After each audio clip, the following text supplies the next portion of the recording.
मैं सवाल live in relationship के आधार पर करना चाहूँगी, उसे फ़िलहाल आप किस तरीके से देखते हैं? क्योंकि लिव इन रिलेशनशिप के इस ट्रेंड में इस पर भी सवाल ज़रूर खड़े कर देते हैं। देखिए, ये जो अभी जो है, हमें लगता है कि विवाह के पहले साथ रखने वाला, हमारे सनातनी परंपरा में ऐसा कुछ है नहीं, शास्त्रों में तो नहीं है।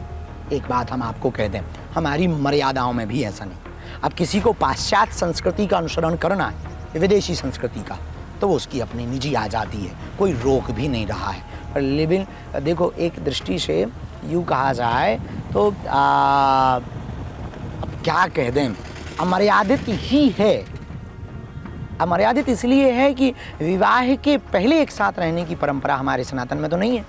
तो यदि आप सनातन को मानते हैं तो ये परंपरा का अनुसरण मत कीजिए, नहीं मानते हैं तो लोग तो कुछ भी कर रहे हैं, सो आप भी कुछ भी कीजिए। लेकिन पंडित जी, महिला पुरुष संविधान के हिसाब से, कानून के हिसाब से जी सकते हैं। संविधान की धारा 14 भी है कि सब अपने हिसाब से जी सकते हैं जिससे दूसरों को परेशानी ना हो। तो फिर साधु संत अपना कानून क्यों थोपते हैं? साधुओं ने अपना कानूनी अपना अपना मत रखने का अधिकार है ना। जैसे आप लोग हमारे ऊपर कह देते हैं ना, या नेता हमारे ऊपर, या लोगों की बातें आप कह देते हैं कि फलाने ने आपके लिए ऐसा कहा, तब वो उससे पूछा जाए क्यों कहा, बाद में भले ही वो क्षमा मांग ले पहले। जैसे अभी हमारे साथ एक रिसेंटली घटना हुई, हम बाहर थे प्रदेश में, यहाँ प्रशासन ने और साम धाम समिति ने मिलकर उन लोगों की पहचान की जो 6-7 महीने से यहाँ रह रहे थे। अब उनका 6-7 महीने से रहना पहचान छिपाकर उचित नहीं था, तो पुलिस चौकी के लोगों ने कहा कि अब आप लोग जाइए, और प्रशासन को सूचना दे करके यहाँ एक प्रशासन के राम जी राम आ जाओ, वहीं आ जाओ, लगा ना लगिए, चोट न लग जाए, आ जाओ। तो उन्होंने कहा कि उन्होंने कहा हमारे पास किराया नहीं है। तो हमने कहा हम आपको प्रशासन के लोग भी थे, उन्होंने कहा कि हम महोबा छुड़वा देना चाहिए। तो पुरुष भी थे, महिला भी थी, उनको ले जाया गया। किसी ने वीडियो बना दिया कि बाबा तो मनुष्य बेचते हैं, मनुष्य बेचते हैं, इतना गंदा आरोप लगा दिया। आरोप लगाने के बाद में एक कोई यूपी के प्रोफेसर हैं, उन्होंने तो तस्करी का आरोप लगा दिया। बाद में उन पर FIR हुई, बाद में उनके ऊपर FIR हुई, बाद में उनके ऊपर कानून। तो अब लोग ऐसे भी बोल देते हैं अपने अपने स्वतंत्रता से। देखिए, बिना तथ्य के जाने हुए, बिना सही बात को जाने हुए नहीं बोलना चाहिए।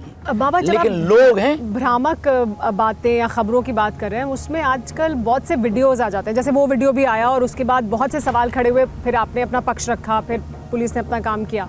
ऐसे और तमाम ऐसे वीडियो सामने आ जाते हैं जिसको कि ये कहा जाता है कि ये फेक हैं या AI जनरेटेड है। AI एक बड़ी चुनौती बन गई है हमारे लिए, तो बन गई है, हमारे लिए तो बहुत ज़्यादा चुनौती बन गई है AI। तरह तरह की वीडियोस बना देते हैं, कहीं घोषणा कर देते हैं आज शादी हो गई हर बार लड़की बदल देते हैं। अब अभी एक कोई न्यूज़ हमने देखी थी। इस खबर से परेशानी है आपको कि शादी की खबर फैला देते हैं, लड़की बदल देते हैं बार बार? नहीं, हमको इस बात से परेशानी है कि हुई नहीं है और ये घोषणा करके हमारा पत्ता साफ काट दें। तो आज पे पंडित जी ये भी बता दीजिए कि कैसी लड़की से धीरेन्द्र शास्त्री जी शादी करेंगे? जो देखिए, हमको तो अर्धांगिनी चाहिए। हमने आपके शायद एक बार उसमें चैनल पे कहा भी था, अर्धांगिनी चाहिए जो हमारी परंपराओं को समझे, सनातनी परंपरा को समझे, माता पिता को लेकर के चले, ऐसे। लेकिन थोड़ी देर पहले हम क्योंकि जातिवाद की बात कर रहे थे, तो मैं प्रगति एक सवाल बस आपसे पूछना चाह रही हूँ। आप अगर विवाह करेंगे तो क्या आप उस लड़की की जाति देखेंगे? क्योंकि आप जो करते हैं ना, वो एग्जाम्पल सेट करता है। देखिए, हमारे माता पिता से पूछो, क्योंकि विवाह की परंपरा में माता पिता और गुरु का आदेश है हमारे लिए कि आपको ऐसी बहू ला सकते हैं विवाह के लिए, बेझिझक ला सकते हैं, बन जाए, बेझिझक ला सकते हैं। अच्छा, तो आपने अपने घर में बताया कैसी चाहिए? आपसे आपकी चर्चा हुई अपनी घर वालों के साथ? हमारे यहाँ ऐसी बातें बहुत कम होती, गाँव का मामला है, बड़े साधारण। पंडित धीरेन्द्र शास्त्री लाखों लोगों को रास्ता दिखाते हैं, जीवन जीने का मार्ग बताते हैं, बेहतर जीवन कैसे जिया जाए ये बताते हैं।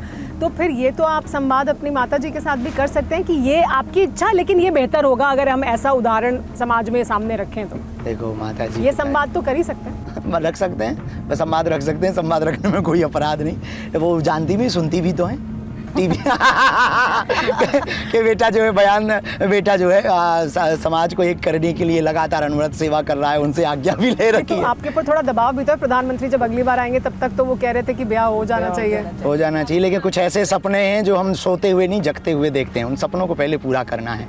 हमें बुंदेलखंड के लिए कुछ बड़ा करना है, इस देश के भेदभाव छुआछूत मुक्ति के लिए कुछ बड़ा करना है, हिंदुओं के लिए कुछ बड़ा करना है, सनातन के लिए कुछ बड़ा करना है, अभी हॉस्पिटल को खड़ा करना है। नहीं, प्रगति ने एक बात बहुत लेकिन संकट। पूछी थी, हाँ। क्या इससे आपकी भी आज़ादी खत्म हो जाएगी? क्या ये नहीं कह सकते हैं कि आज़ादी खत्म होगी कि नहीं होगी। ये जितने विवाहित लोग, समय कितना होगा, क्योंकि हम तो सुन ही रहे हैं कि अब कब। और AI को क्यों, आप खुद ही बता दीजिए, यहीं पर सबको पता लग जाएगा क्या है। फिर भी ये सारी चीज़ें बंद थोड़ी होंगी AI वालों की उनके बारे में तो पता लेकिन है। उससे जागरूक रहने की जरूरत है। अच्छा, जब हम AI से बहुत सजगता की आवश्यकता है। ये जितना सपोर्टर है उतना ही घातक है। इस देश में सबसे बड़ी बीमारी फैल रही है बच्चों को मोबाइल की, और आजकल के माता पिता की सबसे बड़ी भूल है कि बच्चों को खाना के समय भी मोबाइल देते हैं, नहाने के समय भी मोबाइल देते हैं, बच्चे बात ना माने तब भी मोबाइल देते हैं। जितना कम से कम हो सके बच्चों को स्क्रीन पर आप रखें, अभी- वरना ऑटिज्म की शिकायतें बढ़ेंगी।